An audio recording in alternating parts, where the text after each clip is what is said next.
All right, guys, so check it out. Our buddy Dan from EV Tuners, check him out on Instagram.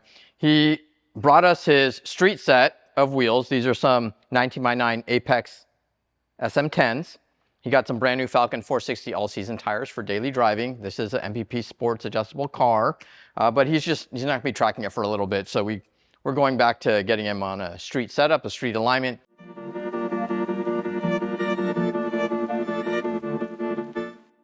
This video will apply to those of you who have Apex wheels, especially the flow-formed versions, because they had sent out an email out to all of their previous purchasers with Teslas about an update they made to the hub centering ring.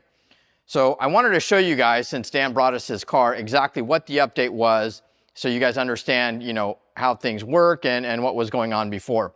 Now, what we got here is the old hub ring. This is like a traditional hub ring that has a bevel on it.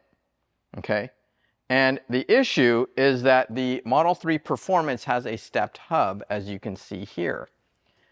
Now, this hub ring is a 70.1 outer diameter to a 64.1 inner diameter.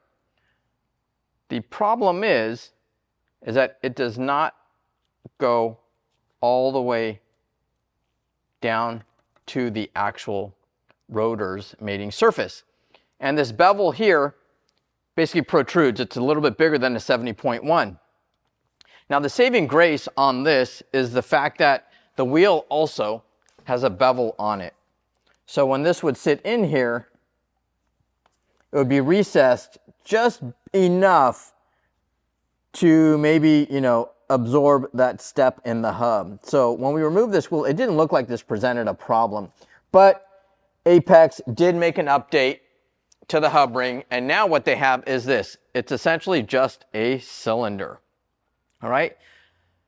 So those of you who don't know, their flow-form wheels are actually shared with the Mustang. So the Mustang is a 70.1 centerbore, which is what this wheel is.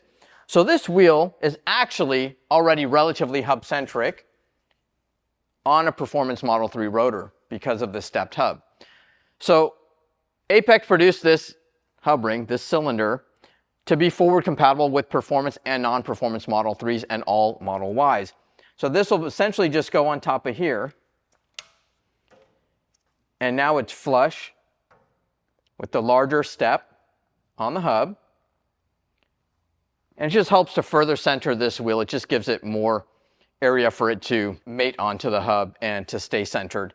So, you know, what we like to do is we'll put a little bit of anti-seize around the hub surface and inside of the wheel here, because this won't be that easy to remove.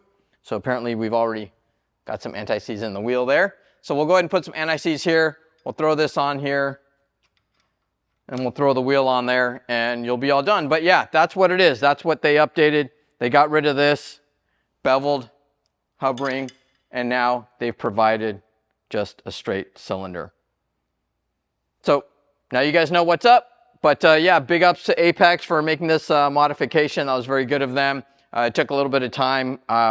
We didn't have any issues using this setup, but maybe somebody did, and now you guys are all set. Thanks for watching, guys. We'll see you on the next one.